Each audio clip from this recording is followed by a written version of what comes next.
we are, clan the isms, cataclysm great. Our people out here struggling, trying to make it in this state. Everybody out here doing it, but we the ones who late. Now family, we the ones who gotta delegate. Get that money in the power, never be fake. Stick the code side for 3. What did he say? Create jobs, support our own. Educate the same and power back your home.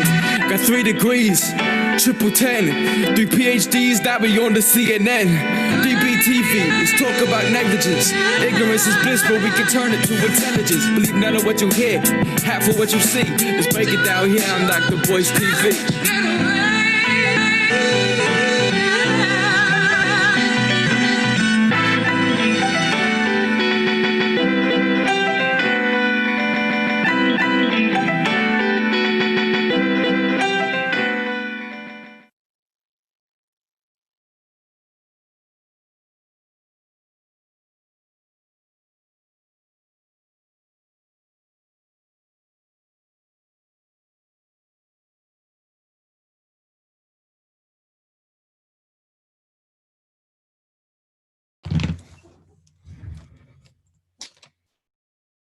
All right. What's going on? I'm Dr. Boyce Watkins from Your Black World and the Black Business School.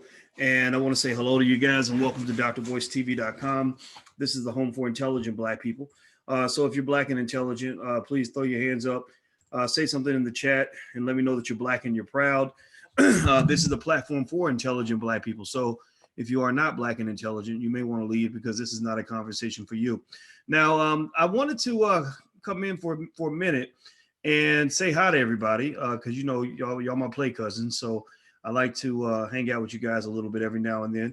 And in fact, I hang out with you guys a lot, and I really think it's an important opportunity that we have to talk about the real and talk about real things that happen in the real world. And somebody's asking, will you be teaching at Dr. Umar Johnson's school? No, I will not, but I am okay if he wants to invite me to teach there. I'd be happy to come in and help out. In fact, I think Umar for his school needs to probably consider getting a committee of individuals to help him get the job done, because you can't do it all by yourself. You know, I know that we like to, talk about ourselves as King Kong consciousness and the one man everything and the greatest, most highly sought after, baddest motherfucker that ever walked the face of the earth. And I'm the greatest and I'm number one and everything else. And I think that's cool. I'll give you all that. A brilliant man, but even brilliant men need help. So give me 1 second here. Do me a favor.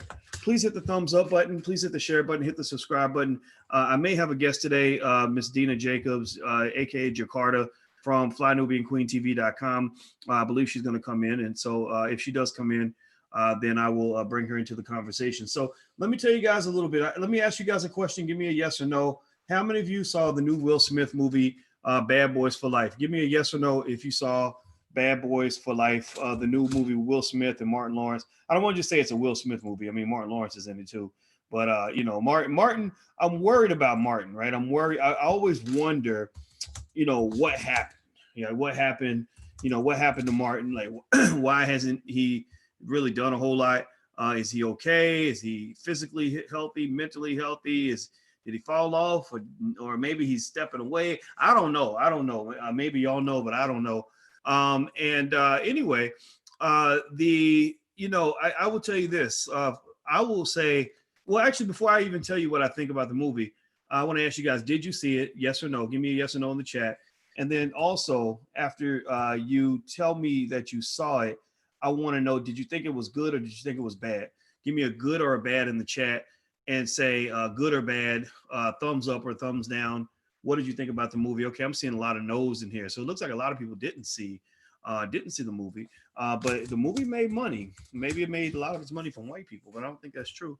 Let's see. The Bad Boys for Life won the domestic box office for the second straight weekend, bringing in $34 million. Its domestic box office is over $100 million. Universal's Oscar frontrunner 1917 came in second, blah, blah, blah. Who cares about that? So Bad Boys for Life is making money.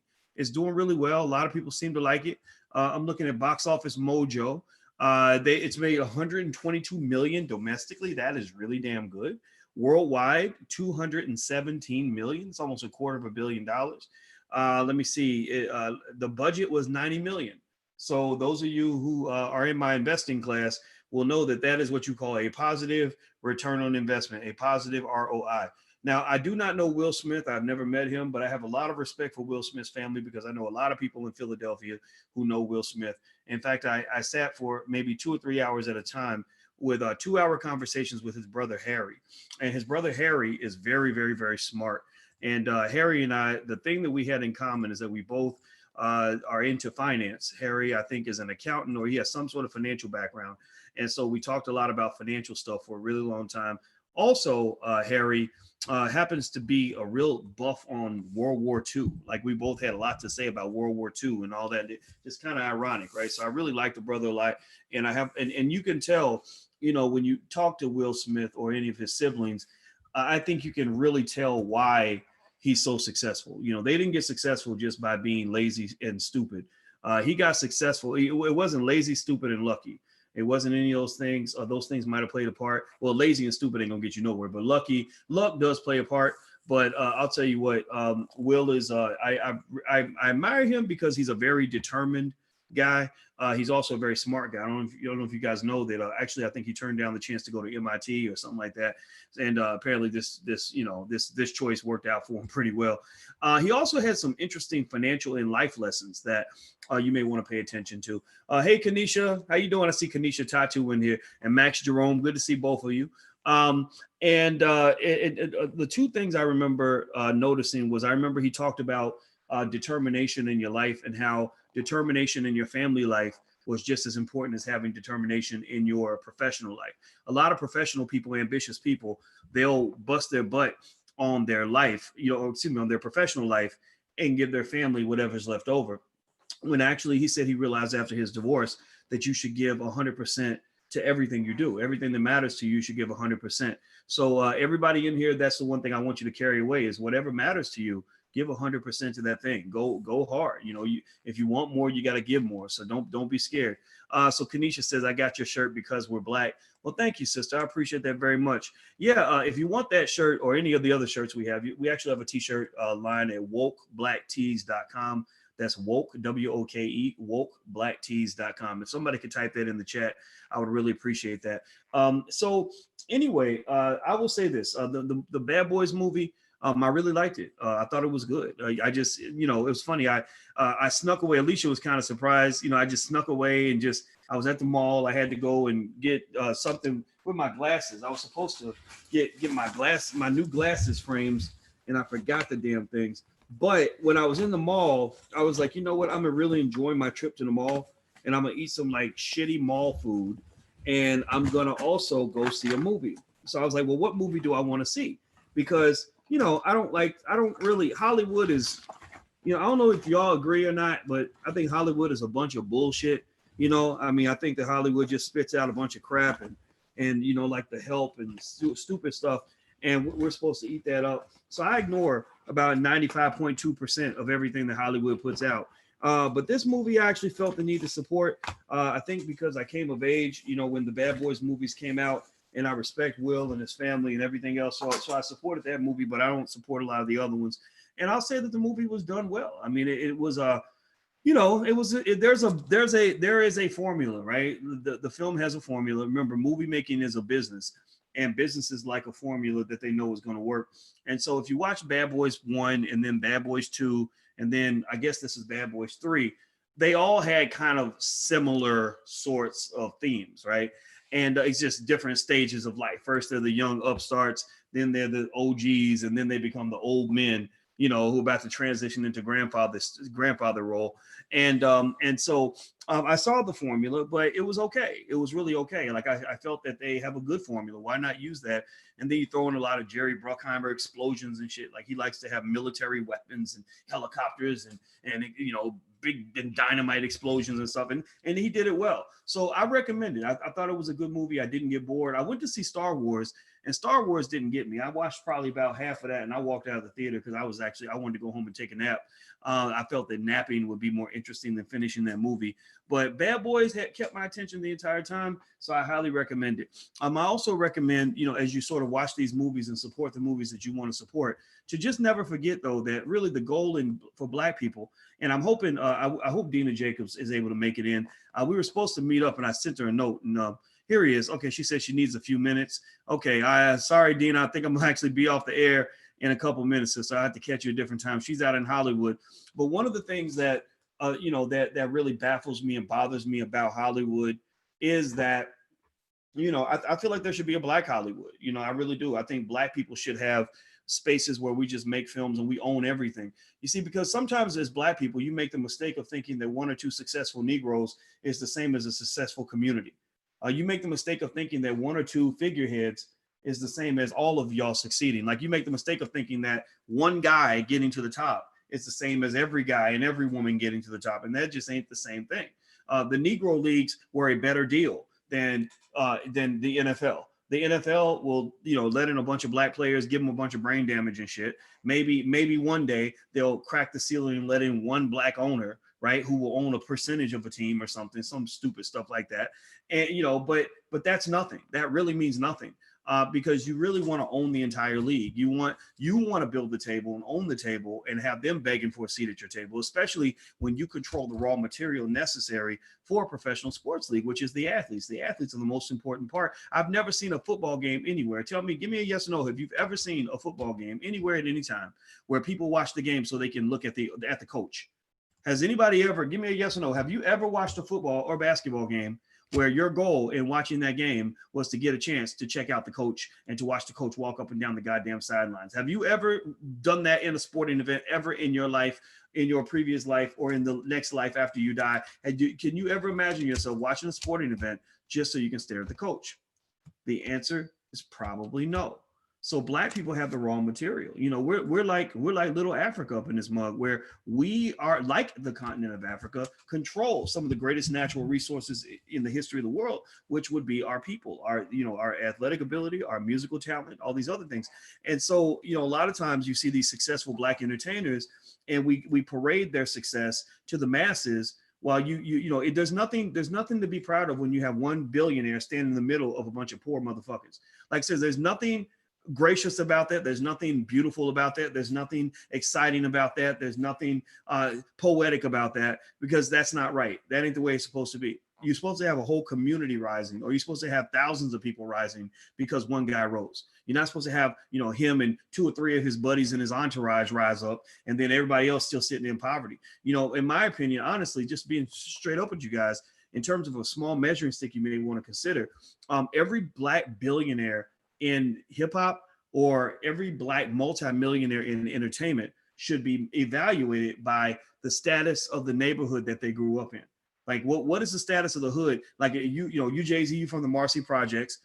Is there $1 billion of investment in the Marcy projects from Black, that is controlled by Black people, that is creating thousands of jobs, or hundreds of jobs at least, near the Marcy projects? Like that, if the Marcy projects are still the Marcy projects, and the Marcy projects are no different now than they were when you came up in the Marcy projects, and we're, the reality is that your existence really hasn't made a difference for anybody. It doesn't mean Jay-Z's a bad guy. I like Jay-Z, I really do. And I know that that's a heavy weight to put on somebody, but I think it's okay. I think it's okay to ask people to step up a little bit in terms of what it means to really connect to your community. Connecting to the Black community ain't just about shouting out, "I'm Black, y'all. Look, I'm Black. Look at my afro, y'all." Or look at my, I got hot sauce in my bag, y'all. That mean I'm Black, y'all. No, it don't. That hot sauce in the bag, big afro, Black fist, that don't mean a whole lot. That really honestly don't mean shit. It's like, seriously, like, think about it like this. Think about it like this. Here's what I'm gonna propose to you guys. Hit the thumbs up button, by the way. If you could right now, stop what you're doing. Hit the thumbs up button, hit the share button, hit the subscribe button, hit the notification bell. If you're on Twitter, please retweet this for ignorant motherfuckers in your timeline so they can grow up a little bit. If you're on Facebook, please share this. If you're on YouTube, please hit that thumbs up button, subscribe button, all that stuff. I want to throw that out there. But let me just say this. Here's what I suggest. And I see Dina Jacobs is in here, so I'm going to stop talking in a minute because I'm going to let Dina talk. I propose, in fact, we're going to call a meeting of the Council of Intelligent Black People. I got my Vicky Dillard gavel here. Vicky Dillard gave me this idea, so I'm always shout out Vicky when I pull out this gavel. I'm calling a meeting of the Council of intelligent black people, and I propose this. I propose, and I'm going to explain my proposition. Okay, you ready? You ready, Dina? All right, here we go. I propose that black people become gang affiliated. I propose that we form a gang and learn how to operate on code the same way a gang would. Whether you Crip or Blood, you're thinking about that, or you're thinking about maybe the way the mafia operates, or if you're thinking about the way corporations operate, because corporations ain't nothing but economic gangs. The police department ain't nothing but a gang. Any group of people that operates on code is a gang. So I think black people should get gang affiliated and get code. So here's a rule. Here's a rule. I promise you I'm getting to this point. I promise you I'm getting to something. Somebody said, you are so racist. Helena, that means you need to get the fuck out. I say we tell Helena to leave. All right. So here we go. Reason you want to be gang affiliated is because as much as we might talk shit about gangs have codes of conduct, and gangs have expectations and standards that allow you to utilize your affiliation with that gang for your own benefit, right? Whether you're talking about fraternity, sorority, or anybody. Fraternities and sororities, if you run around saying you're AKA Delta, Alpha, whatever, you are expected to pay dues. Am I right? Like, do fraternities and sororities have dues, Dina? Mm-hmm. Yes, they pay dues. If you are a mafia, if you say I'm part of the Genovese family, then the Genovese family gonna come knock on your door and say, I see you're doing pretty well over. I see you got some extra money in your bank account. We want you to pay for your protection. We need you to pay up, right? If you run around shouting that you are Crip or Blood affiliated, then the Crips or Blood, somebody might show up and ask you to pay a little bit of a tax. Like Nipsey Hussle said, I would say, if you throw out the name of the hood, then you gotta be taxed. He said something like that in the song. Right? The last I checked, that's the name of the song. The last I go listen to the lyrics. He says that, right? So long story short, whenever you are affiliated with an organization or gang and you use that affiliation to your benefit, you're leveraging brand association for your own economic benefit. And for that, you must pay a fee. You must pay a tax. You must pay a licensing cost to use that brand to benefit your own bank account. So here's what I'm getting to. This is my final point. I promise you. It's slow and easy, but I promise we're gonna get to the orgasm. It's gonna take a second though. Here's what I'm saying. You have black celebrities now that use the brand of blackness to their own economic benefit, but refuse to pay the tax. You have black people that will take your culture and market it to the world, make $1 billion and feel no need to give anything back. You have rappers that will do videos where they're shooting videos in the hood with little hood kids all behind them, screaming and hollering, jumping up and down because it gives them street cred. They make money off that. They never ever feel the need to pay a tax. You'll have black people run around saying, I'm black, y'all, black fist, everybody, black skin, melanin, y'all, I got hot sauce in my bag, y'all, right? And don't necessarily always pay the tax. I believe that people should be taxed. So that is my proposal to the Council of Intelligent Black People. All black people who agree with me, who are in the room, all intelligent black people, no, ignorant motherfuckers, please be quiet. This is only for intelligent black people. If you agree with this proposal, that if you are using the name of black people and the culture of black people and appropriating your hood credentials, then you should pay a tax to that hood. You should pay a tax to the culture. You should pay a tax to the people. Everybody agree? Say aye. Say yeah, aye. I agree with that. Okay. I'm gonna look for the ayes. Let me go check. I gotta check the chat, Dina. Give me 1 second. Go for it. This is Dina Jacobs, aka Jakarta. Which name do you go by the way, Dina? Dina. Dina. Okay. It's my one of my stage names or my screen names. So. Okay, good. Okay, so we're waiting for the results. The polls are coming. Okay, all right. So the poll results are coming in. Okay, I see some. All right, we got some support here on this proposal. All right, so Miss Marie and Erica and Kimmett and Donald and Ruby. Okay, I'm seeing a majority. All right, so my ruling is final by the power vested in me by intelligent black people all around the world.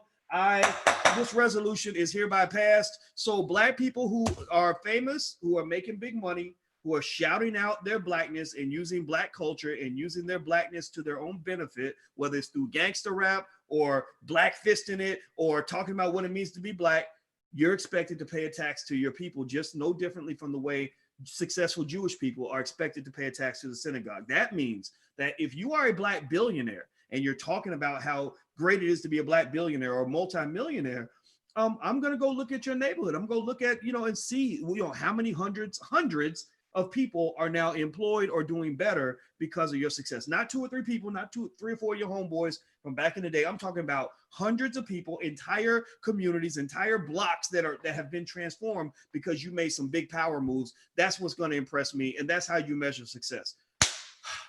Dina Jacob. You said a lot. I did. I did not, and I'm going to rest now. I need to rest my throat. I got 2 sick kids in the house. And if I keep talking, I know I'm going to get a sore throat too myself. So I'm going to be quiet. Do me a favor. As we introduce Dina, please hit the thumbs up button, hit the share button, hit the subscribe button. What's up on Instagram? My Instagram is The Real Boyce Watkins. Twitter is Dr. Boyce Watkins 1, Dr. Boyce Watkins and the number 1. Also, if you haven't done it yet, feel free to go to theblackbusinessschool.com to learn all about business and money and wealth.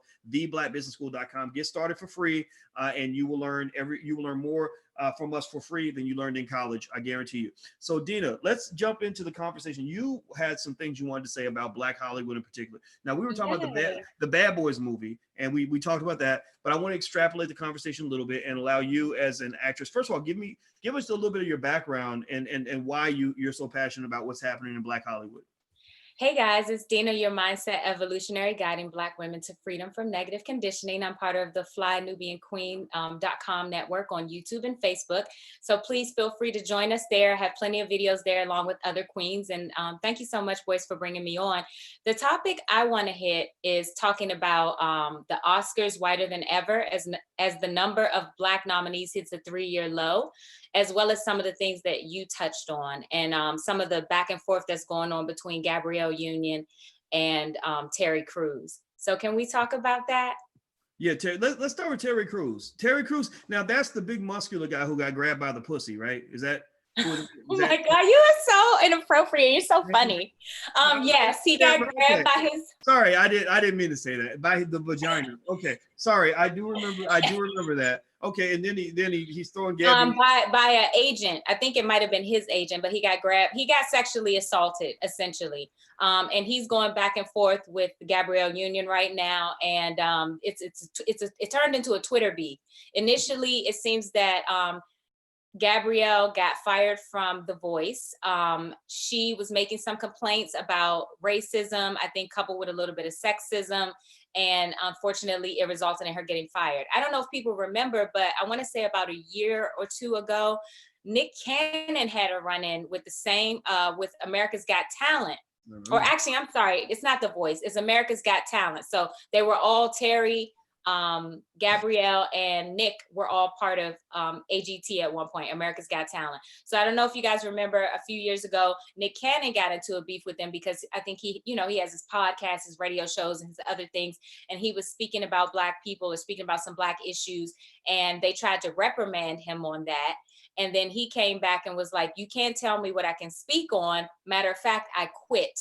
And then they were like, whoa, because, Nick Cannon was a draw for that show. He was one of the original hosts of the show. He kind of had the Terry Crews position, but he was a lot more active than Terry Crews is. So he was like, he was the host of the show. He was interviewing people backstage. He was really interacting and getting on social media. And I think that's why they had him there.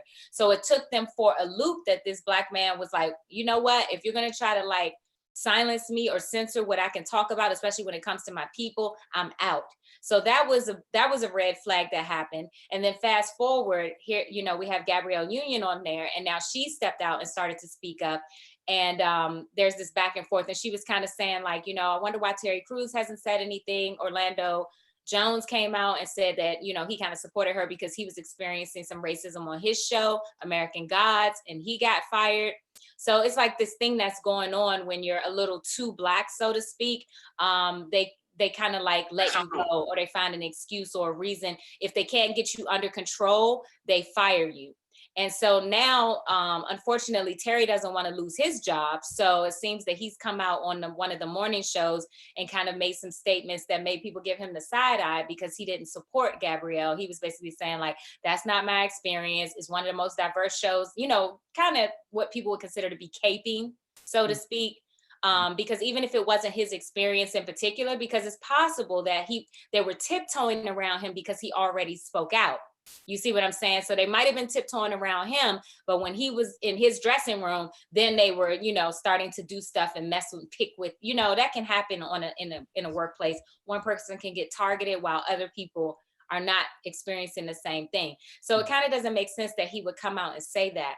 And then you have Issa Rae put an article out saying that, she couldn't believe how there was only one nomination when Lupita Nyong'o did like an amazing job in Us, portraying two totally different characters in one film. And she just, she's speaking out. And then we had this other actor who played in Get Out. I don't remember his name. He was the star of Get Out and he was in Black Panther. He came out and said he didn't want to be a race actor, and he feels like this conversation about race is boring. So we got all this, stuff going on in Black Hollywood surround, trying to, it's basically a shitstorm right now in terms of Hollywood's relationship with its Black actors, and then ultimately with the Black community. And so I just kind of wanted to have a conversation with you, Dr. Boyce, and share some insights into why. I have 3 reasons why I think we're the ones who are always getting bullied. Like you touched on earlier, there's kind of like my top 3 things is, first of all, there's a lot of professional jealousy and infighting. That's number 1. Number 2 is lack of organization, which you just touched on. And number 3 is the lone wolf syndrome, which again, you touched on with, these guys, Byron Allen, Tyler Perry, they're the lone wolves out here who create these empires and then do nothing for other people in the Black community of Hollywood or the larger community. So I wanted to touch on professional jealousy and infighting. I just went over that. Well, let me jump in and just throw this out there too. First of all, I want to ask everybody in this room real quick, or yes or no question. How many of you have ever experienced racism in the workplace? Yes or no? How many of you have ever experienced racism on the job, mistreatment because you're Black, or, maybe you got fired on your day off. Maybe they they got on you because they heard hip hop music coming out of your car, or you said Black Lives Matter and your boss overheard you. Next thing you know, your evaluations got bad. How many of y'all have gone through that? I have. All right. Okay. So a lot of us have gone through that. Now, I'd be curious, how many of you all would say that my response on racial bullying might be a little bit different from some other people, that maybe that there's that I'm going to tell you, I'm going to tell you the truth, Dina. I'm a little bit of a cynic about a lot of that, right? I think the reason white people treat us badly in their companies is because it's their company, right? Of course. Right. And the thing about it is, I think that for Black people, when we think about the conversation we have with white America, sometimes it's a little bit different from the conversations that other people have, right? Like, when we say you guys aren't treating us fairly, it's like we expect to be treated fairly in a company that's run by another community, right? Hollywood, if you look at the history, it was created by Jews for Jews. Like, they didn't create Hollywood for everybody. They didn't create it for Black people to be empowered. They created it so their people could be empowered, right? And so, I would be one to say that, we got to rethink that a little bit. Maybe we should realize that they never liked us. They're never going to like us. They've never treated us fairly. They're never going to treat us fairly until we actually have power, and until we actually show the ability to walk away from the table and create something of our own. What are your thoughts on that? I agree with that. And that's why I wanted to kind of go over these things, like professional jealousy and infighting. That's a huge problem. Like these Twitter beefs and things that they kind of hype up and keep going.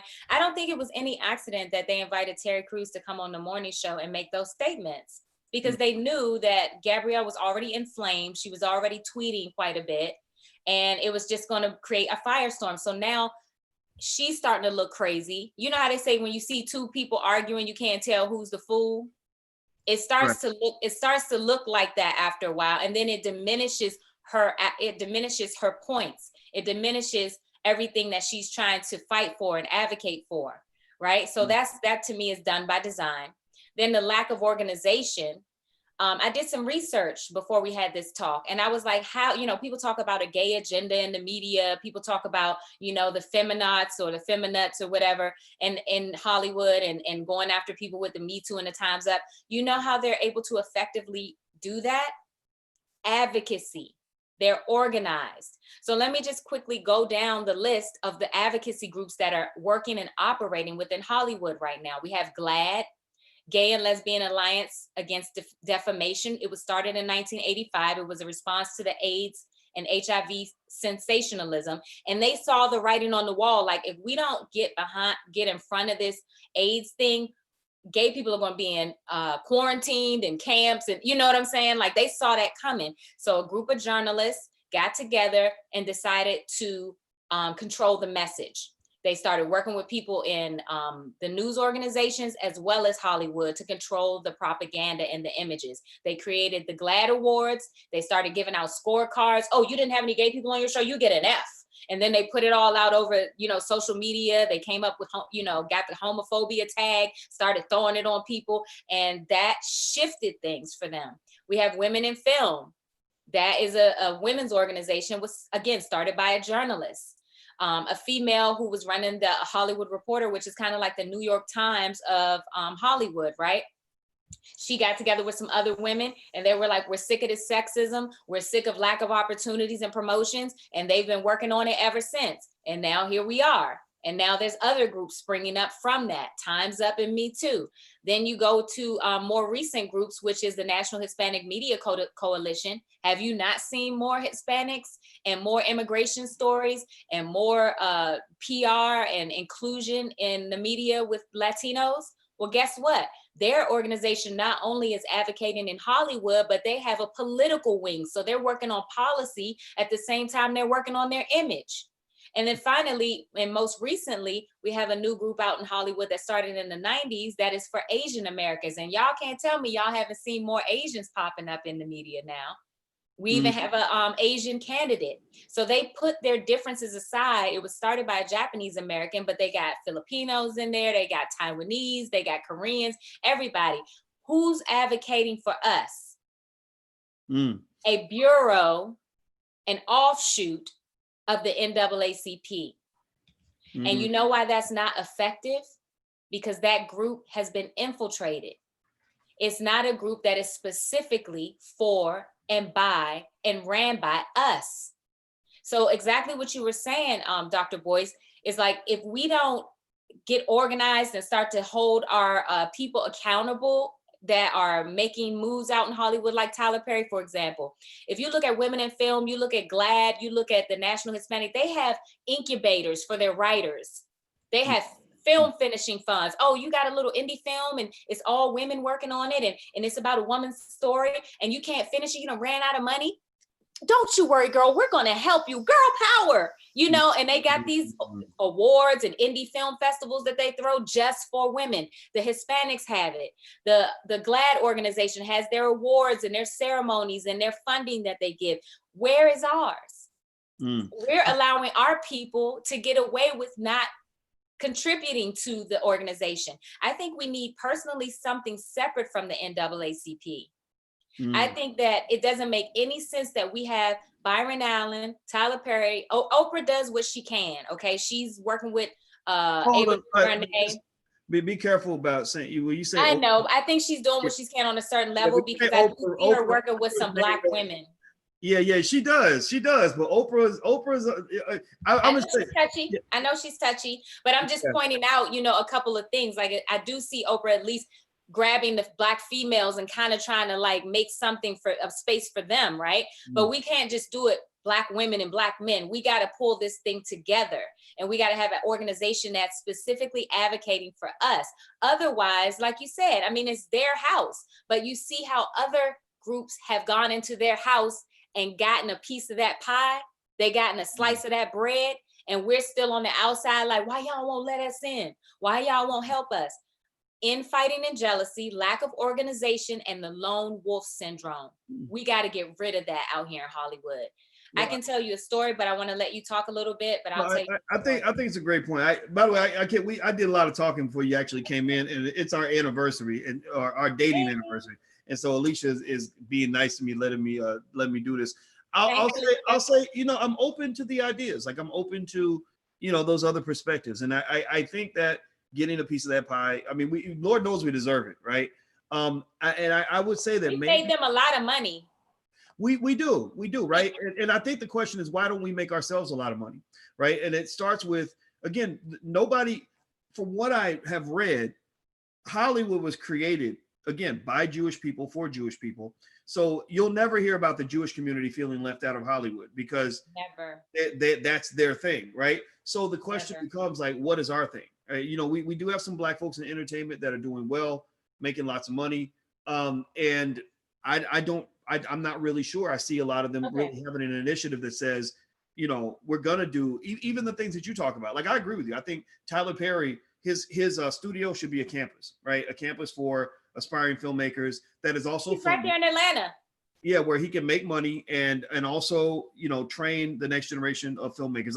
And if you look at Tyler Perry Studios, I haven't really seen anybody come out from under him that has gone on to do amazing things. I just haven't. I mean, maybe they're out there, but I just, you know, I've seen him take, you know, actors and actresses from back in the day and resurrect their careers, which I love that. But as far as like writers, like when he showed that writing room and he had one person. Uh-oh, you froze. Boyce, are you still there? I want all the attention. I want all the money. I want all the credit. And I think a lot of people, I think that kind of backfired on him. Hey, Dina, are you able to hear me? I can hear you, but okay, you're back. You're back. Oh, okay. Yeah, I feel like that whole writer's room picture where he's the only person in the writer's room, but he's writing for all these Black female characters. I felt like that really backfired on him.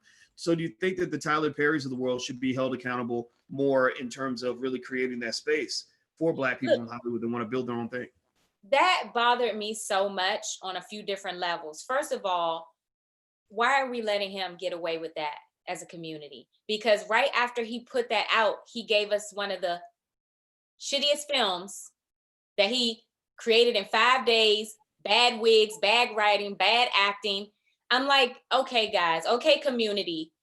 Are we going to continue to support a man who thinks so little of us that, first of all, he's very selfish to keep everything to himself, right? He doesn't want to share any of his spoils. Then not only does he keep everything, all the knowledge, all the money, all the connections to himself, he demeans us, he belittles us by putting out such a subpar product. And then he's like, hey, y'all still watching it, y'all still talking about it. And I'm like, you know what? He has a point.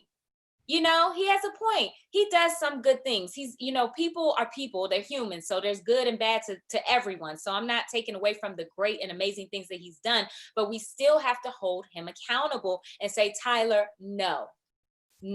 If you don't get some people in that writer's room, if you don't get some incubators set up, we are boycotting your films from this point forward and your TV shows. We have to get some backbone as a community and stop getting online and just being like, oh, that movie was so terrible and that, oh, they had bad wit. Don't watch it. We have the opportunity to choose our focus with these people. And yes, we love them as a part of the community. I'm not saying that we can't still have love for Tyler and everything, but just like a family member, sometimes you got to pull their card. Sometimes you got to let them know. You got to be like, you on punishment. You're not getting your allowance this week. You know, that's kind of how I feel about it. Well, everybody who just came in, I'm speaking with Dina Jacobs from FlyNewBeingQueenTV.com, and we're talking about Black Hollywood and what's wrong with Black Hollywood. And also, everybody, if you're watching, please do me a favor, hit the thumbs up button, share, subscribe button, all that good stuff. Retweet this, share it on Facebook, all that good stuff. Also, don't forget, you can check out more about what we do on the platform at intelligentblackpeople.com. That's intelligentblackpeople.com, or my site, boycewatkins.com. So feel free to go there if you want to know about a lot of the other stuff that we have going on.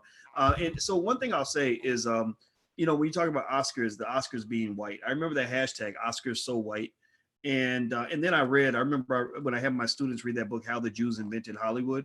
And it wasn't anti-Semitic. It was just factual in terms of talking about how their community really made Hollywood into a great power play to create jobs for their community when nobody would hire them.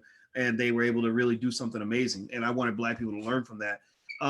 You know, I remember, you know, reading about the Oscars and how it almost seemed to me that the Oscars were kind of just invented by, you know, by the rich guys who just didn't want to pay the writers and the directors and the actors more money. So they're like, okay, let's create this award so that they won't ask for more money. So these award shows never meant a whole lot to me. They just never did. And I think there's a huge danger for Black people to measure our quality against a white standard anyway, because what's happening is you're going to end up being incentivized to do the wrong things and be the wrong things, right? So you get these fiascos like Halle Berry, Denzel Washington get ignored until they play, two really problematic characters, or at least characters that cause a lot of Black people discomfort. A lot of Black folks didn't enjoy Halle Berry and Monsters Ball. They didn't enjoy watching Denzel suddenly become this criminal figure in Training Day, where suddenly white people, they ignore Malcolm X, they ignore all the other stuff, but they're like, oh my God, this was so realistic.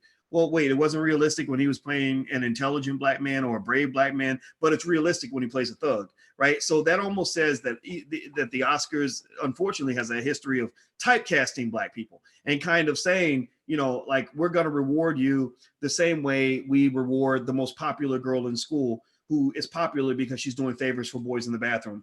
That's not necessarily a compliment, right? Sometimes people may reward you and congratulate you and pat you on the back, but that doesn't mean they respect you.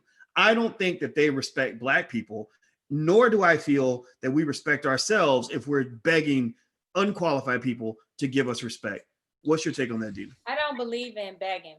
I think we're better than begging. What I believe in is taking responsibility. And I truly believe that we're not going to get anywhere until we as a community take responsibility for our own situation, whether that be in Hollywood, whether that be in politics, whether that be in your own neighborhood and community. If we as a people do not take responsibility for our situation, nothing is going to change. How can we expect?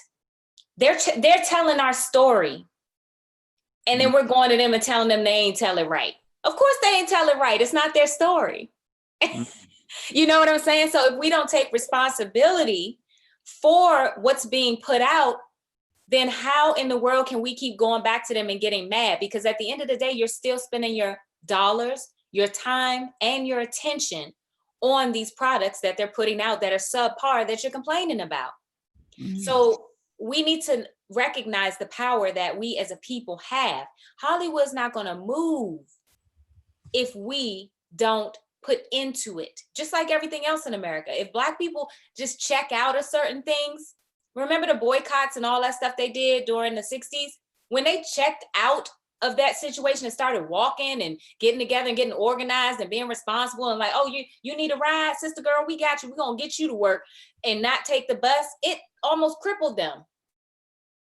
You know what I'm saying? So we can think economically like you teach us and think about, okay, there's spending power or whatever you want to call it, understanding that we can choose where we spend our time and our money and our attention, and realizing that we have to take responsibility for what's coming out, in the sense that if we're supporting it and we're not organizing, because I'm going to tell you something, Dr. Boyce, when I first came to Hollywood, I thought it was just white people running it.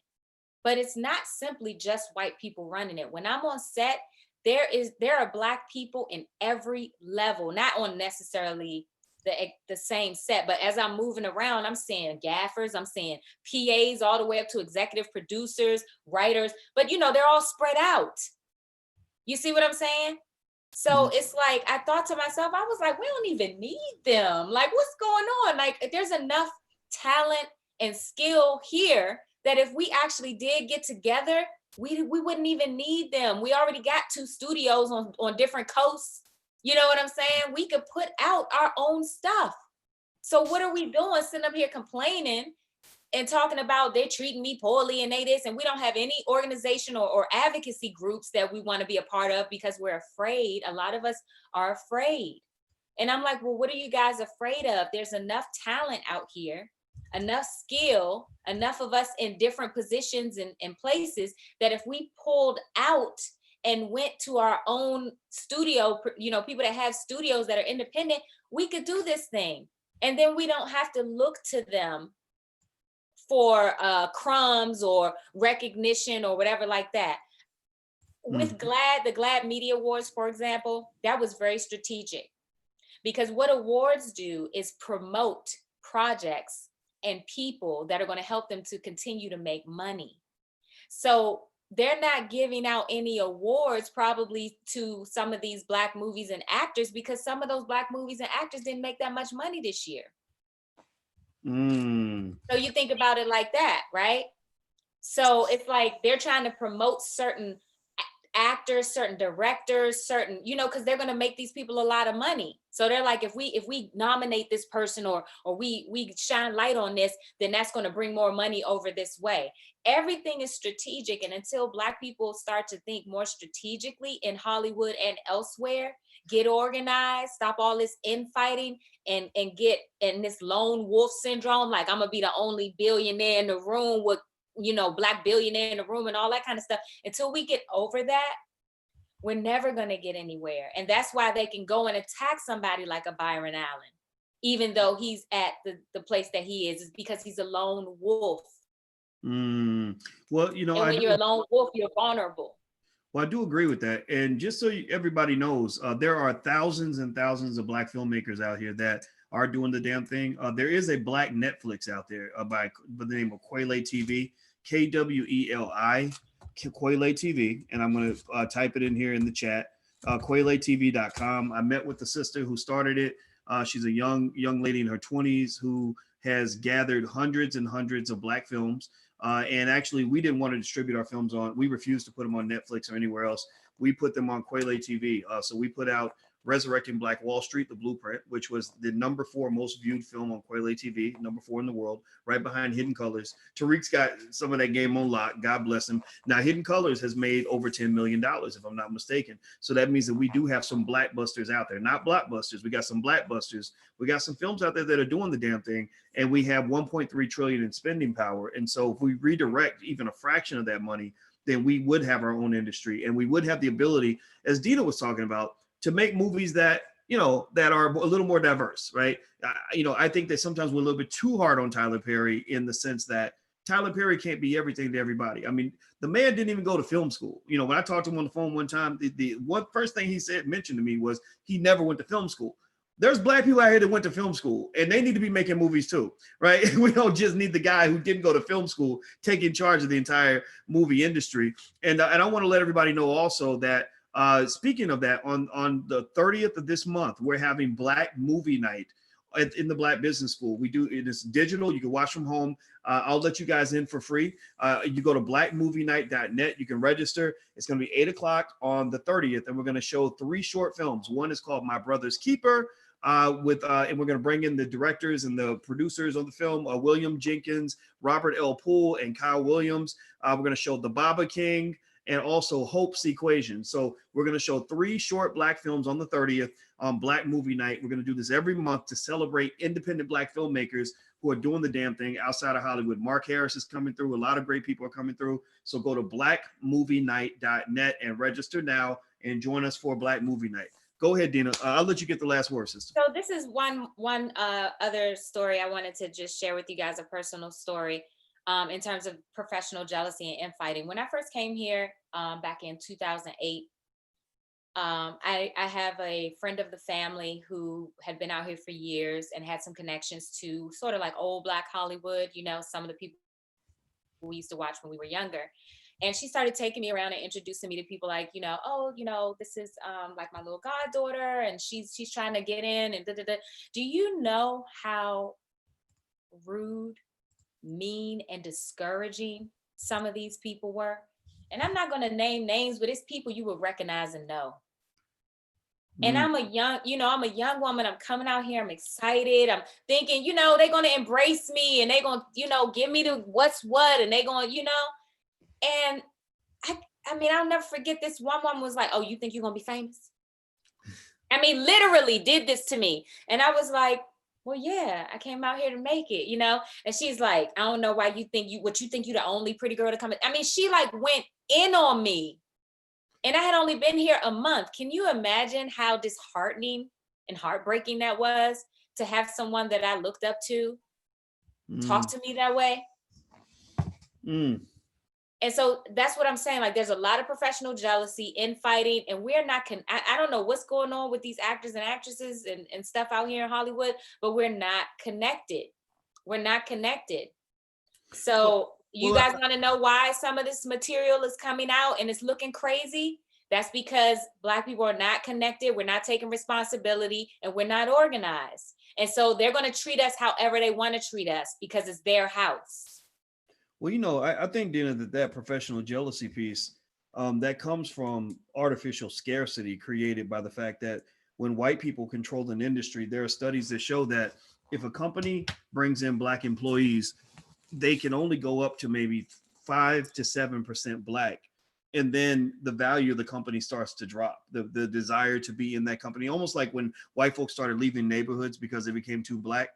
Well, you know, a lot of times these, what they'll do is, you know, because they control these industries and we're trying to be a part of it, we end up sort of getting one or two people that get in, and they're fighting to maintain their spot, because if you have too many Black folks in there, then they say, okay, we got too many Black people here. Like they're you know, and so I personally think that, you know, the biggest problem that we have is that lack of ownership piece, because when you own something, you get to decide all the people that are going to work there. You know, I own my company, so I don't really, you know, there is no race issue in terms of, except for the fact that you have a little bit of Black privilege, right? You know, if you're Black, you know, then yeah, it's easier to get into my company if you're Black than if you're not Black. And so, you know, I would almost say that what we've got to kind of look at is what the civil rights movement did in terms of getting us to trade in the desire for ownership and trading that for a couple of jobs. Like the Negro Leagues is a perfect example. In the Negro Leagues, you own the whole fucking league. You own every goddamn team. You were every Black people.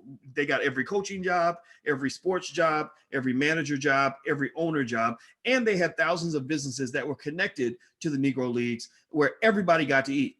Then you trade that in for, you know, Jackie Robinson getting one job and being one Negro with one job surrounded by white people. So his life is miserable because they treat him like shit. And the masses of Black people, they're like, oh no, we want to cherry pick. We want him, but we don't want the rest of y'all. We don't want the rest of y'all. And that's the problem that you get. The lone wolf. Yeah. They create, I mean, you create a scarce environment. It's almost like when Michael Vick had those dogs that they were, you know, killing each other and doing all this other stuff. These dogs didn't start off wanting to kill each other over food. It's just that you create an environment where there's only one piece of meat and two dogs got to kill each other to get that one piece of meat. And so, but somebody ends up dying, and the behavior changes when there's scarcity. So for Black folks, because we don't want to own things, we don't drive ourselves to own things, like ownership just isn't at this point a high priority for us, then we're always going to be fighting over jobs. You know, you're always going to have jealousy. I mean, seriously, like I remember I went to go to the Wendy Williams show a long time ago, and it was back when she was doing radio. I came into the Wendy Williams show. I brought my intern with me. It was back when I was still teaching in Syracuse. I had an intern who was really talented, and she said, Wendy Williams is my idol. I want to be just like her, blah, blah, blah. I said, oh, well, I'm in New York. You're in New York. Why don't you come to the Wendy Williams show with me, right? Because they only let two of us up. So there's nobody else coming, so you can come with me. So she comes with me. So I introduce her to Wendy because I'm like, yeah, she really wants to be like you. Like, she's really excited to meet you, you know. And Wendy is like, you know, sitting back like, who, you know, and I've thought about that for years. And what I realized is I think that what might be going through her head is she's like, wait a minute, I don't want a younger, prettier version of me anywhere in the building, right? Because there's only one job, and it's going to be me or you, right? So I think this is kind of a common thing. And so I think that if you go back to where you have Black ownership, then you can have abundance, which opens that door for more cooperation. That's my 2 cents. It's a combination of things, because women, they used to do that with the female actresses. They would pit them against each other. That's one of the reasons that they came up with these groups, because they're like, we're tired of it. Like, they telling one girl, oh, if you sleep with me, I'm gonna give you this, and then the other one, I think they had a movie about it where they were pitting these two legendary actresses against each other, and they put them in a movie together and like fed their egos, and there was all this like tabloid fodder that boosted up the movie. This is what they used to do, and so these women groups got together and were like, no, we're done with that. So while I do agree that, you know, we definitely should have our own and continue to build our own stuff so that we have safe haven to go to, you know, and create, and we always know we have that area where we're safe and we can go and we can thrive together. But we do live in America, so we're going to have to, you know, interact and do trade and exchange, you know.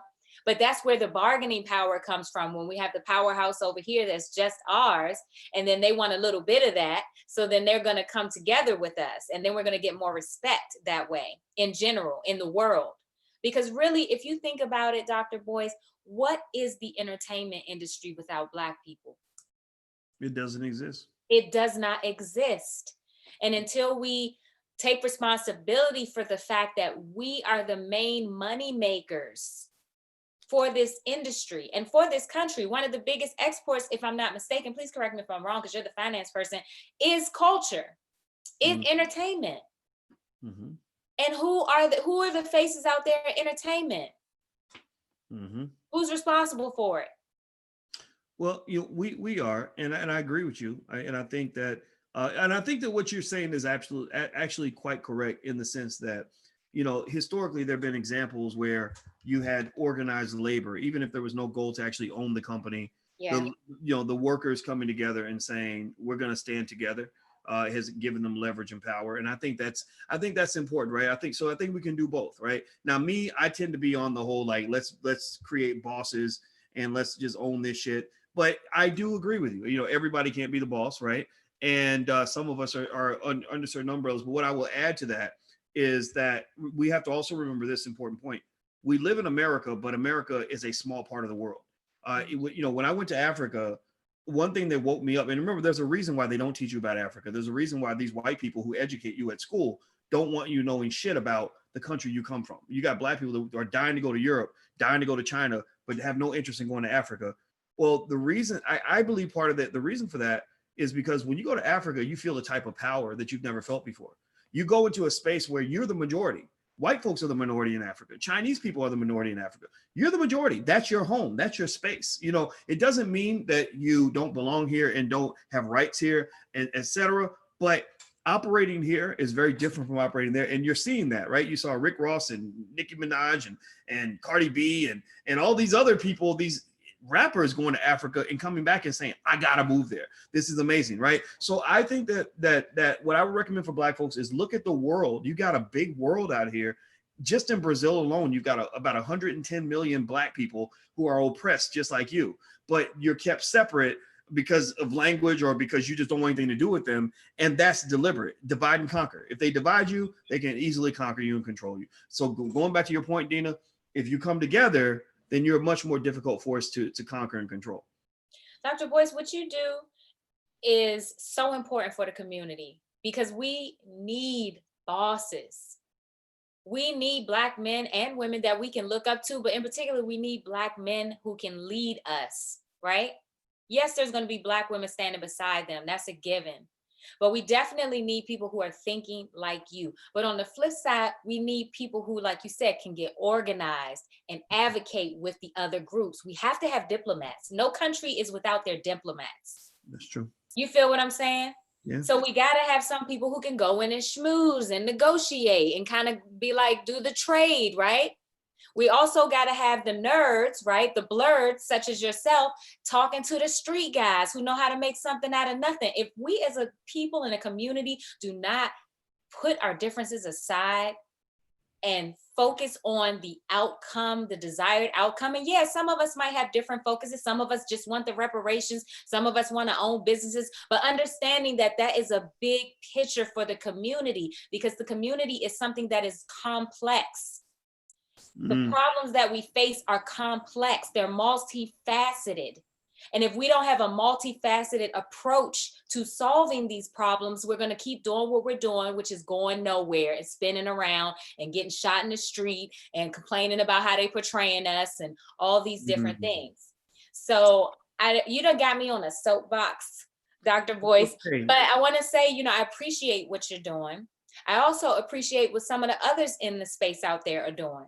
And everybody has their part to contribute. So I'm just putting this out there to the people in Hollywood: lay down your arms, especially when it comes to in particular, when it comes to your own people. Gabrielle, Terry, Issa, all y'all out there, get together somewhere. Go somewhere, somebody's house in the backyard where nobody know where y'all at, and talk this thing out and figure out how you're going to strategically negotiate with your bosses, because they're your bosses right now, and then go call Byron and go call Tyler and let them know that you guys are organized and you have some ideas and you want to work on something together. It's the only way. We got to approach it from different angles. That's what I think. I mean, maybe I'm just idealistic or something like that, but this is the vision that I have for my people. I love my people. I'm not perfect. Y'all probably can go dig in my past and find some stuff and tear me all apart, but I still have a vision for my people, regardless of my flaws and imperfections. So I just wanted to share it with people. Well, thank you for sharing. Thank you for sharing. Well, I agree. Multifaceted approach, open-minded. And I like the fact that you brought ideas to the table that are a little bit different from mine. I think that's good. I think diversity wins, right? And so yeah, stop competing with Black people. Start competing with white supremacy. How about that? Start winning. Put that, hashtag that and put it on a t-shirt. Well, I know, right? Stop fighting your own people. That's right. That's right. Well, I want to say thank you very much, Ms. Dina Jacobs, for your time. I really appreciate it. And those of you who have not seen Dina do her thing, go to flynubianqueentv.com. That's flynubianqueentv.com. And her Instagram is Dina Jacobs, right? Yes. Can I do a little promotion for myself? Go, absolutely. If you guys want to go to YouTube, you want to see some of my old rants. They're pretty funny. Some of my old rants and skits. Some of them are still relevant. And I predicted Trump was going to win in one of them. And I also predicted that Kanye was going to go crazy and end up in a mental institution. Not to make fun of his mental illness, but at the time, I didn't even know that I was going to be right about that. So you can kind of see some fun things there where I was making jokes, as well as some of my mindset evolutionary videos. And I am going to come back live at some point and kind of break down these elements that we talked about and go a little bit more in depth to the strategy that these advocacy groups are using, because I think we can learn from that. And I want to share that with the community. So thanks again, Dr. Boyce. Happy anniversary to you and Alicia. Thank you. I really appreciate you taking the time to have me here, and I love everybody out there. I hope you guys have a wonderful night. All right. All right. Well, everybody, please give Miss Dina Jacobs a digital round of applause. Give her a quick thank you for coming in. And also, some of you are asking, what's the name of that Black Netflix? It's called Kweli TV, Kweli TV, Kweli TV. And it's really good. It's really good. The sister did a great job. And I predict this is going to be a major, major platform over time. It's already grown. It's already got a lot of subscribers, but I think it's going to only get bigger. And if you subscribe to Netflix and Disney Plus and Apple and all that, subscribe to Kweli too also, because I mean, that's something that comes right out of the community. I mean, I met the sister. We talked a lot about the challenges of raising capital and stuff like that. And that's who I really want to help. BET don't need my help. BET got white people money. They can do their thing. Kweli is out of us. That comes from our community. I believe in taking pride in that, and I want to see this sister succeed. So KWELITV.com. Also, if you haven't checked out the Black Business School and you want to learn about wealth and money and investing and all that, subscribe at theblackbusinessschool.com. That's theblackbusinessschool.com. Last but not least, don't forget on the 30th is Black Movie Night. So if you'd like to join us in Black Movie Night to celebrate Black filmmakers that we're going to have come in, go to blackmovienight.net. Not .com, it's .net. Blackmovienight.net. So I'll see you guys soon. Have a good day. Thanks a lot, Dina. It's good to see you. Thanks, boys. Have a nice night. Bye, everybody. Bye-bye.